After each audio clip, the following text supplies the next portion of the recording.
Hello and welcome back to your own YouTube channel it's for Hindi 1 to 1। आज इस वाले video में हम चार अलग अलग एडवांस इंग्लिश स्ट्रक्चर को कवर करने वाले हैं। तो फटाफट से करते हैं शुरुआत। चारों स्टेटमेंट्स का चारों ही जो स्ट्रक्चर हैं उनके दो दो एग्जांपल्स हैं, तो उनके माध्यम से आप अपनी इंग्लिश भी बनाइए बेहतर। करना क्या है? सबसे पहला स्टेटमेंट आता है, वो अपने पड़ोसियों से अच्छे संबंध बनाए रखता है, मुझे अपने सहकर्मियों के साथ अच्छे रिश्ते रखने चाहिए। तो इसके लिए जो स्ट्रक्चर है वो कुछ ऐसा है, to be on good terms with, और फिर उसके बाद जिससे भी संबंध बनाने की बात हो रही है, जिससे संबंध अच्छे रखने की बात हो रही है, उस नाउन को आप इंक्लूड करते हैं। एग्जाम्पल के माध्यम से आप बेहतर समझेंगे। वह, ही। अब B on good terms, so he is on good terms with किनके साथ? अपने पड़ोसियों के साथ। So his neighbours.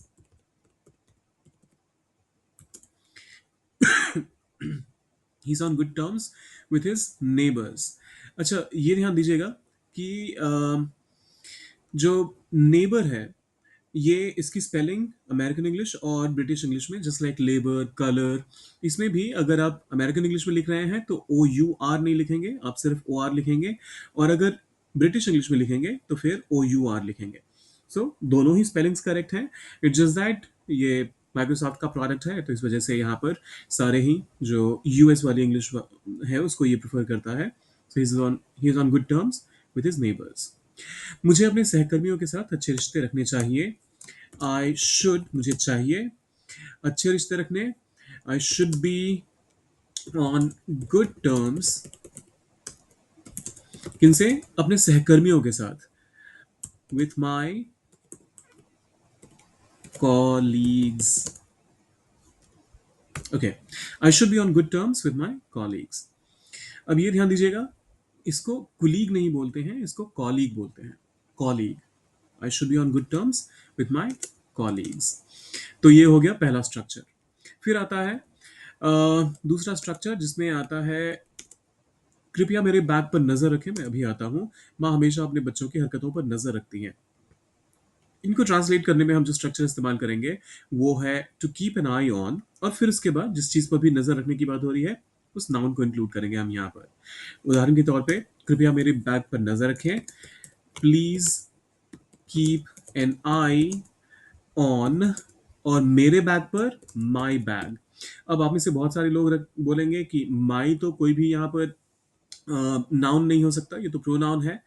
देखिए, ये पूरा का पूरा जो सेगमेंट है माई बैग, ये पूरा ही एक नाउन फ्रेज के तौर पे काम कर रहा है, तो इस वजह से ये करेक्ट है यहाँ पर। मैं अभी आता हूं। अब देखिए, हिंदी में तो हमने कह दिया बस एक कॉमा लगा के, प्लीज की बनाए, मतलब कृपया मेरे बैग पर नजर रखें, मैं भी आता हूं। तो इंग्लिश में बिना कॉमा के हम ट्रांसलेट नहीं कर सकते। इनफैक्ट यहाँ पर कॉमा से भी ज्यादा अप्रोप्रिएट रहेगा एक सेमीकोलन, क्योंकि दोनों ही अपने आप में कंप्लीट थॉट्स हैं। Please keep an eye on my bag, ये कंप्लीट थॉट है, और बीच में कोई कंजंक्शन आ नहीं रहा है, तो हम सिर्फ कॉमा से काम चलाएं, वो ज्यादा अप्रोप्रिएट नहीं होगा। तो इस वजह से मैं यहाँ पर सेमी कोलन का इस्तेमाल कर रहा हूँ। मैं अभी आता हूँ। I will be right back. ये राइट बैक वाला फ्रेज आप लोगों ने पहले भी कई बार सुना होगा, टीवी कमर्शियल्स जब आते हैं तो कहते हैं ना, will be right back after this short break. तो इसका मतलब यही है कि बस अभी वापस आ रहे हैं। माँ हमेशा अपने बच्चों की हरकतों पर नजर रखती है। अब देखिए, हिंदी में हमने माँ कह दिया, इंग्लिश में हमें जब आप कहना हो मदर, तो आप एक, या तो कहिए मदर्स, क्योंकि दुनिया की हर माँ अपने बच्चों पर नजर रखती है। So mothers keep an eye on their children. अच्छा नहीं, बच्चों की हरकतों पर। So childrens actions.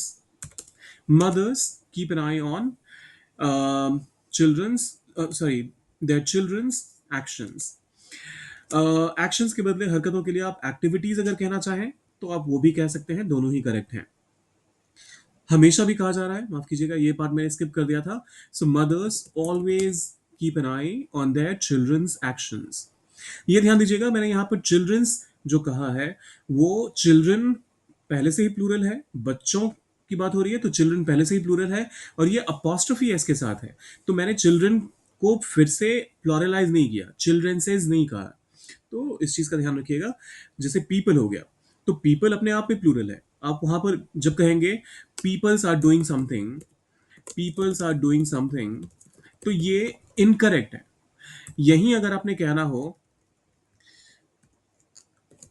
This this action, मान लीजिए मुझे कहना हो ये जो एक्शन है, ये जो हरकत है, इन्होंने लोगों का दिल जीत लिया। So this action won people's hearts. हाँ, ये भी ध्यान दीजिएगा, इसको हर्ट मत बोलिएगा। हर्ट मतलब ये वाला होता है, इसका मतलब होता है चोट लगना, भावनात्मक रूप से या फिर शारीरिक रूप से।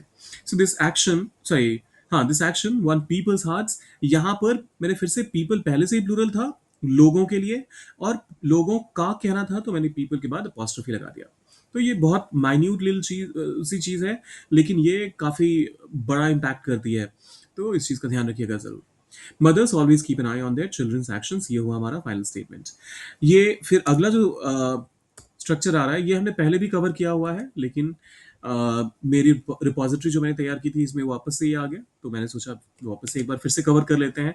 अगर कोई भी चीज़ दोबारा रिपीट भी हो रही है तो अल्टीमेटली आपकी जो अंडरस्टैंडिंग है वो भी तो सॉलिड होगी उससे।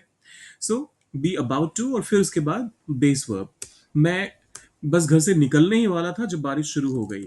आई वॉज अबाउट टू लीव, घर से के लिए आप कहेंगे home. I was about to leave home जब बारिश शुरू हो गई।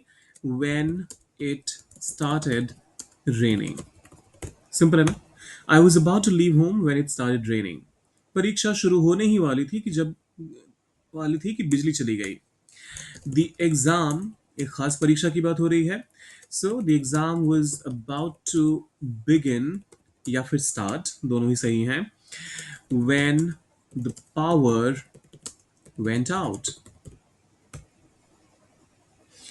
फिर आता है चौथा और आखिरी स्ट्रक्चर, जिसमें आप कहते हैं अ, उसने मेरी मदद करने के लिए अपनी हद से बाहर जाकर कोशिश की, या फिर अतिरिक्त प्रयास किया, या फिर पूरी कोशिश की। तो इनको ट्रांसलेट करने के लिए आप कह सकते हैं गो आउट ऑफ वंस वे, और फिर जो बेस वर्ब होता है आप उसका इस्तेमाल करते हैं। अब पहला स्टेटमेंट, इसको ट्रांसलेट करते हैं। उसने, ही, अपनी हद से बाहर जाकर कोशिश की। Went out of his way, once का मतलब है कि जो भी आपका सब्जेक्ट रहेगा उसके अकॉर्डिंग आप पोजेसिव फॉर्म उसका यहां पर डालेंगे। So he went out of his way, किस चीज के लिए? मेरी मदद के लिए। To help me. He went out of his way to help me. आसान है ना?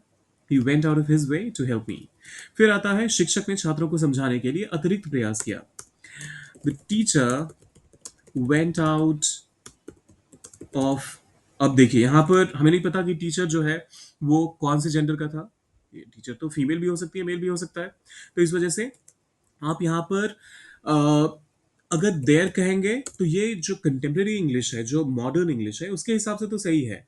लेकिन अगर आप एग्जाम के लिए प्रिपेयर कर रहे हैं तो ऐसे में आपको हमेशा हिज का इस्तेमाल करना चाहिए। मुझे पता है कि ये थोड़ा सा मेल डोमिनेटिंग सोसाइटी का एक इसमें झलक दिखती है, क्योंकि ऑब्वियसली जब आपको जेंडर पता ही नहीं है तो आपने हिज का इस्तेमाल क्यों किया। लेकिन क्या ही कर सकते हैं। फिर से बोलूंगा, एग्जाम के लिए अगर आप तैयारी नहीं कर रहे हैं और आप ज्यादा इंक्लूसिव साउंड करना चाहते हैं तो आप एक इंसान के लिए भी जब दे का इस्तेमाल करते हैं तो वो करेक्ट कंसिडर किया जाता है, खासतौर पे तब जब आपको जेंडर पता ना हो। So the teacher went out of their way. Their के बाद मैं यहाँ पर स्लैश हिज वे भी कह देता हूँ। आपकी मर्जी है, में से जो भी आपके अपने कन्वीनियंस के हिसाब से आप तय कर लीजिएगा कौन सा इस्तेमाल करना चाहिए। So the teacher went out of their और हिज वे, छात्रों को समझाने के लिए। To explain to the students, आप ये भी कह सकते हैं। और ये अगर आपको थोड़ा वेग लग रहा है, आपको लग रहा है कि सेंटेंस में कुछ क्लैरिटी मिसिंग है, तो आप कह दीजिए टू एक्सप्लेन द कॉन्सेप्ट। बेशक हिंदी में नहीं कहा गया है कि शिक्षक ने छात्रों को ये कॉन्सेप्ट समझाने के लिए अतिरिक्त प्रयास किया, लेकिन आप इंग्लिश में कह सकते हैं, सिर्फ अपनी इंग्लिश को बेहतर तरीके से, अपनी स्पीच को, अपने स्टेटमेंट को बेहतर तरीके से रख पाने के लिए।